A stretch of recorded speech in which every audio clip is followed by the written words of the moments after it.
Trial of Allegiance for Hearts of Iron 4. How exciting, right? This has just come out. Oh. Reviews, mostly negative. I love Hearts of Iron 4, as many of you know. I've made tutorials for this. So every time there's a new DLC, I buy it. And generally speaking, I'm pretty happy. So I turn my computer on this one and think, right, I've got time to play. Can't wait to do so. You see there, the DLC's raring to go.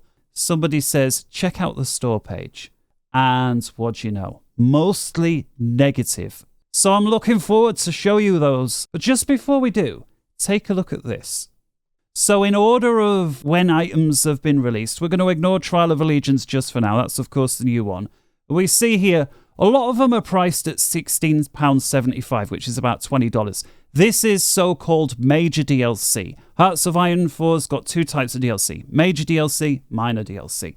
So the major DLC, you see they're coming in £16.75 or $20.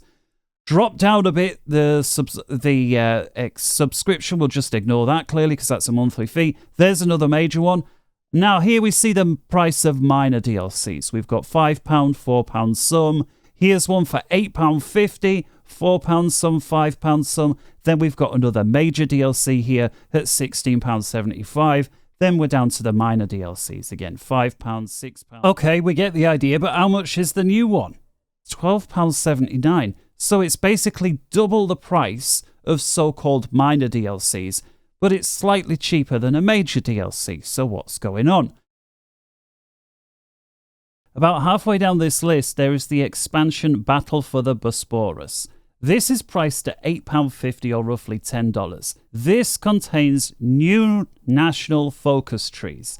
If we compare that with some of these other cheaper DLCs that are £4, £5, £6, those are mostly new 3D models. So when you've got like your dogfight, you'll see like literally a new 3D model. Doesn't change the game whatsoever. It's just a little gimmick. You've got different music tracks, maybe allied speeches, portraits, things such as that. This one here, though, for £8.50 actually gives us a focus tree. So if I click on this, scroll down, and take a look at the bump for this one. Includes National Focus Tree for Bulgaria, National Focus for Greece, National Focus Tree for Turkey. So that sounds very similar to what we've just been given, or I say given, but what's available to buy in South America. We also have on this particular some new music tracks, some new 3D models, and some unique voiceovers. So you could argue, actually, this Battle for Bosporus contains more content than what's just been released in South America, the Trial for Allegiance. Let's take a look at what these people have actually got to say. Mostly negative. Sentry says, not recommended. This gives me confidence in the quality of my work. If Paradox can make people pay for this, then maybe my modding projects aren't that bad. Next guy, Boris Yeltsin. I wonder if it really is. Hilariously lazy for how much it costs. Bearing in mind it's double.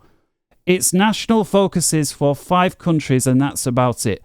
The funniest part is that the military branches of the trees for Brazil, Argentina and Chile are absolutely identical. The only thing different about them is the focus names. Going to request a refund. So yeah, that does sound a bit lazy. I mean, to just sort of copy and paste your work from one country to another and then market it as, oh, we've got DLC for this many countries when it's just a direct copy.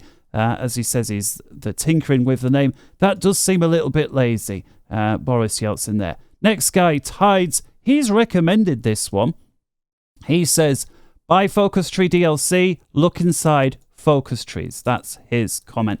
So I guess he's alluding to the fact that if we take a look at the bump when it comes to the product here, we've got Explore Alternate Histories, World War II Histories and Trial of Allegiance for Hearts of Iron 4, lead South American nations like Argentina, Brazil or Chile, build a superpower or join global blocks, In other words, you buy this pack to expect some sort of differences within Argentina, Brazil or Chile, and he's saying that's what's inside and no more, so he's happy with it.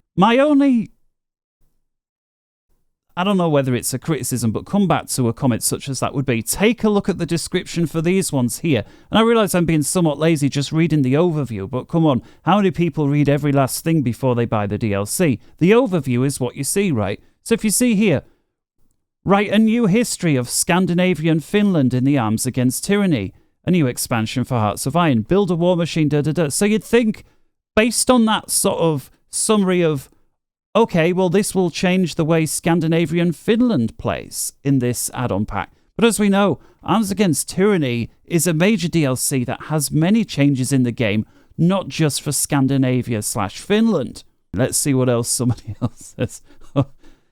Gabrielle, not recommended. For a third of the price, the full game, some focus trees, and half South America still without. Paradox CA milking players with no shame.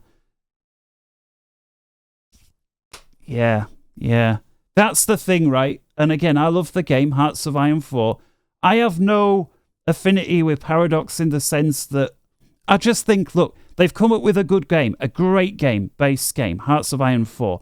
So, absolutely, that should be rewarded. There's a lot of people that enjoy it.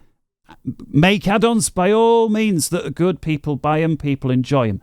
But then, to release something that's not so good, to me is questionable, because you get even people like me that think, well, I really like the game and I just buy all the DLC because I like the game.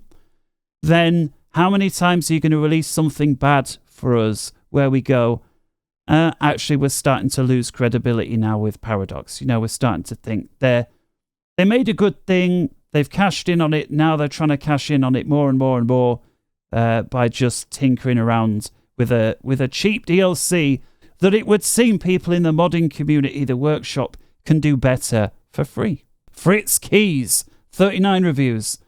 I don't like to keep negative reviewing one of my most played games in the Steam library, but this DLC is not good.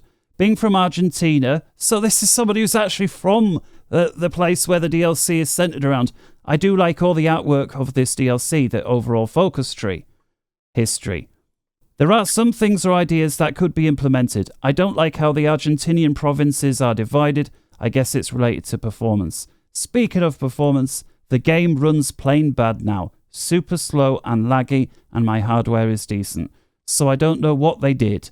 If having all this divisions and calculations, my suggestions to Paradox is when playing historical. Okay, so I'm not going to read any more of that because it seems to be quite a long comment that we can open on. But basically, Fritz Keys here, it seems to think that it's had a negative impact on performance for his game. Daybreaker, too expensive. The price category is the same as for DLCs with new mechanics, tricks, utilities. Again, what he's describing there, Daybreaker's talking about, is the major DLC. So this is priced in the brackets with the major DLC. As we saw when we reviewed the price, it's slightly less than that, but it's certainly far more expensive than any of the minor DLCs we've seen. This DLC is not worth paying twice as much as for something that could be downloaded from the workshop for free. It's not worth paying twice as much for something that could be downloaded from the workshop for free. That's an interesting choice of words. I guess it's you would pay infinitely more than for something that can be downloaded for free. But of course, what do I know? Tank General, he's, by the way, another not recommended. New South American music doesn't seem to play on its own when in the area or when playing a South American nation.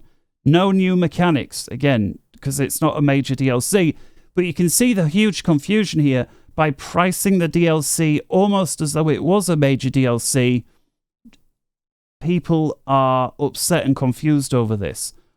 All new national focus trees seem to share the same structuring and many of the same national focuses. Yeah, as we've seen what somebody said before, it seems to be a little bit of a copy-paste job. iCat, somebody who's recommended it. It's all right, nothing groundbreaking, has some neat ideas, but it's not by blood alone or whatever the Scandinavian focus tree was. It sounds like a sort of language I would use. Wherever it was, I can't remember. Memory like a sieve, but whatever it was, that one was all right. It doesn't add much, if anything. if you don't get it, especially since it's South America. So yeah, if you don't play South America, there's no point getting it. If you do enjoy Hearts of Iron 4 a lot and want the extra content, get it. If you're new to Hearts of Iron 4, skip it for now, get it on sale, because $20 is not really worth your time. And I would say that's a pretty fair and reasonable review. Somebody else here recommended, well done. It's just a content pack. Don't expect new mechanics. Yeah, well, yes, that's exactly what it is. It's just not priced accordingly. Could they make it a little more obvious? Paradox? I think so. But don't forget, guys, if you have bought this add-on and you are disappointed, you're disappointed with this DLC, for goodness sake, stop playing Hearts of Iron 4 right now. Make sure you've quit and use Steam Store. This is why I'm shooting myself in the foot. Quit the game. Make sure it's not running. That's key. Then use the Steam Store and request a refund. And once you go through in there, you can see exactly why. If you don't know how to do that, just do a quick Google search on getting a refund through the Steam Store. And providing you're not somebody that's, I've played it for 100 hours across weeks and now I want the refund, well, you're unlikely to get it. But if you've only played it for 2 or 3 hours, you don't like what you see, you only bought it, a day or two ago, by all means, get a refund. The longer you play it and the further you wait until requesting it, the less likely they are to say yes. I've refunded a product before on the Steam Store because it wasn't what I expected. It was actually a DLC for a different game. And it took about a week or two for the Steam Store to approve my request. And a week or two later, the money was back in my account. I can't remember if they gave it me back as Steam Store credit or back into my bank account now. If you don't like the DLC, I encourage you to get a refund, because don't just think, I like Hearts of Iron 4, so, I'll just buy it to encourage the developer. No. Like Hearts of Iron 4 like I do, encourage the developer to make good DLC. If they make bad DLC and you don't like it, get a refund, and then maybe next time they'll be a bit more careful with how they price and advertise and promote products, and be a bit more careful on the quality control front. Is it a money grab? Let us know what you think.